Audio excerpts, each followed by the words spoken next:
নমস্কার, সাথী বিপ্লব ব্লগের আরও একটা সম্পূর্ণ নতুন পর্বে আপনাদের সকলকে স্বাগত জানাচ্ছি। আজকের থাম্বেলে আমি রেখেছি সাথীহারা, আর আপনারা থাম্বেল দেখেই নিশ্চয়ই ভিডিও দেখতে শুরু করেছেন।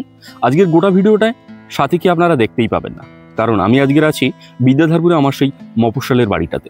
আমি একটা কাজে এসেছিলাম কলকাতায়, সেই জন্য আমাকে এখানে থাকতে হচ্ছে। আর সাথী আছে গ্রামের বাড়িতে। আর সাথী যে নেই বলেই যে আজকের এই গল্পের নাম সাথীহারা তেমনটা না, বরং আজকের একটা খুব মৌলিক গল্প শোনাবো। সেই গল্পটার নাম আমি মোটামুটিভাবে দিয়েছি সাথীহারা। তবে এই গল্পটা শোনার পরে যদি কোনো একটা নতুন নাম আপনারা দিতে ইচ্ছা করে প্রিয় দর্শক বন্ধু, আপনারা দিতে পারেন।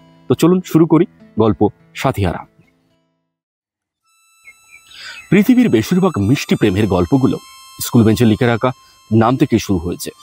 মমতাজ শাহজাহান কিংবা লায়লা মজনু, রোমিও জুলিয়েট হোক কিংবা নকশিকাঁথার মান, পুরুষ কেন্দ্রিক দেবদাস হয়ে ওঠার গল্পগুলো আপনার আমাদের খুবই পরিচিত। এমনই কোনো এক গল্প ঘটেছিল অমলেন্দু আর চারুলতার জীবনে।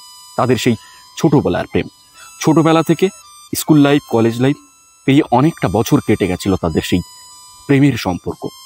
এই প্রেমের সম্পর্ক চলতে চলতে একটা সময়ে সামাজিক অবস্থাতে তাদের সেই সম্পর্কটা ভেঙে যাবার মতো অবস্থায় চলে আসে। চারুলতা আর অমলেন্দুর শেষবারের জন্য একদিন দেখা হচ্ছে। চারুলতা অমলেন্দুকে শেষবারের মতো জিজ্ঞাসা করছে, আর কয়েকদিন বাদেই আমার বিয়ে। বিয়ে হয়ে গেলে আমি অন্য কারো হয়ে যাব, তোমার কষ্ট হবে না অমলেন্দু? অমলেন্দু জানালো, না, তার একেবারেই কষ্ট হবে না। অমলেন্দুর এই কথাটা শুনে চারুলতার পটল ছেঁড়া চোখে তখন জল ছলছল করছে। তার কাজল নয়ন তখন কিছু একটা প্রশ্ন জিজ্ঞাসা করছে। কি আর করা যাবে? অমলেন্দু বলতে শুরু করলো, মনে করো তোমার বিয়ের প্রথম দিন, রূপ ঝলমল রাজপথ দিয়ে তোমার রাজকুমার আসছে তোমার নিয়ে যাবে বলে। তোমার বাড়িতে শত শত আলো, শত শত মানুষ, রকমারি খাবার রান্না হচ্ছে। তোমার শরীরের উপরে মেকআপের প্রলেপ, চারিদিকে ক্যামেরার ফ্ল্যাশ। এক রাজকুমার তোমাকে আজ নিয়ে যাবে। এত ভিড়ের মাঝখানে তখন তোমার আমার কথা আর ভাববার সময় থাকবে না। ওদিকে আমি তখন তোমার কথা ভাবতে ভাবতে হয়তো মদ্যপান করব, বন্ধুদেরকে হাউ হাউ করে জড়িয়ে ধরে কাঁদতে কাঁদতে শুধু তোমার কথাই ভাবতে থাকবো। বিয়ের পরে হয়তো হাজারো খুনসুটি তোমার নতুন সঙ্গীর সঙ্গে, হয়তো গন্তব্যের উদ্দেশ্যে কোথাও পাড়ি দিয়েছ। হঠাৎ করেই তোমার আমার কথা মনে পড়বে। ওদিকে আমি তখন তোমাকে বলবার জন্য সম্পূর্ণ নেশাগ্রস্ত। বিয়ের পরে হয়তো তুমি হানিমুনে যাবে, নতুন সঙ্গীর সঙ্গে ভবিষ্যতের শত শত পরিকল্পনা করবে, আর মনে মনে ভাববে বিয়েটা না হয়ে হয়তো ঠিকই হয়েছে। ওদিকে আমি তখন সিগারেটে শুকটান দিতে দিতে তোমার কথা ভাবতে থাকবো। এমনই করে দিনটা চলতে থাকবে, দিন আর থেমে থাকবে না।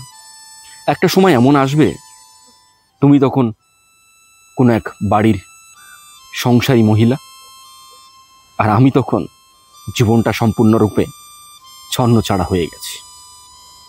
সময় থেমে থাকবে না। এমনই করে চলতে চলতে একদিন আমিও সমাজের মূল স্রোতে ফিরে আসার জন্য আবার নিজেকে নিয়ে ব্যস্ত হতে শুরু করব, নিজেকে তৈরি করব, নতুন কাজকর্মের উদ্দেশ্যে বেরোবো। রোজগার জীবনে আমি রোজগারে হব, রোজগার করব। আমিও বিবাহিত জীবনে পদার্পণ করব, আমারও সংসার হবে, এমনই স্বপ্ন দেখব। মনে করো এমনই একটা অবস্থাতে আমি হয়তো বিয়ে করেছি, আমারও ঘরে নতুন সঙ্গিনী, আর তুমিও সঙ্গীর সঙ্গে। এমন করে চলতে চলতে হঠাৎই একদিন তোমার আমার কথা মনে পড়বে। তোমার পরিশ্রান্ত স্বামী তখন হয়তো গভীর নিদ্রায় আচ্ছন্ন, আমার স্ত্রীও তখন গভীর তন্দ্রায় মগ্ন। শুধু ঘুম থাকবে না তোমার আর আমার চোখে। সেদিনের সেই নিঝুম কালোরাত্রির অন্ধকারে শুধু তুমি আমাকে আর আমি তোমাকে ভাবতে থাকবো। তুমি আমি ছাড়া এই কথা আর কেউ জানতে পারবে না। সৃষ্টিকর্তার কাছে আমরা হয়তো দুজনেই ডুংরে ডুংরে কাঁদতে থাকবো। কিন্তু নিয়মের বেড়াজাল ভেঙে আমরা আর কেউ কারো কাছে কোনোদিনই যেতে পারবো না। কর্তব্য আমাদেরকে বাধা দেবে, বর্তমান আমাদের পায়ে বেড়ি বেঁধে দেবে। আর এভাবেই হয়তো তোমার আমার মিষ্টি প্রেমের গল্পটা গল্পই হয়ে রবে, সেটা হয়তো আর কোনোদিনও বাস্তব হবে না।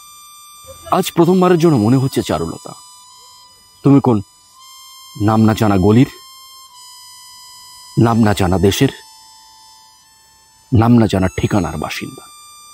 ভালো থেকো তুমি তোমার নিজের দেশে, নিজের দুনিয়ায়।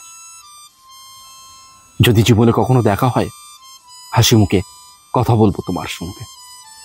ভালো থেকো চারুলতা, ভালো থেকো, ভালো থেকো। তো আজকের ছিল এই সংক্ষিপ্ত গল্প। আর জানি এই ভিডিওটা একটু সংক্ষিপ্ত হয়েছে, চেষ্টা করব খুব তাড়াতাড়ি আবার গ্রাম বাংলার সেই সমস্ত দৃশ্যগুলো দেখানোর। আপাতত ভিডিও এখানেই শেষ করছি। যারা প্রথমবারের জন্য দেখলেন অবশ্যই চ্যানেলটি সাবস্ক্রাইব করে আমাদের পাশে থাকবেন, লাইক কমেন্ট করে আমাদেরকে জানাবেন যে গল্প কেমন লাগছে বা আমাদের ভিডিওগুলো কেমন লাগছে। আর দেখা হচ্ছে আগামী পর্বে, আর চেষ্টা করবো যে সাথীকে আগামী পর্বের থেকে আবার কন্টিনিউ করবার জন্য। ধন্যবাদ এতক্ষণ ধরে সহ্য করে আমাকে দেখার জন্য। Thank you so much.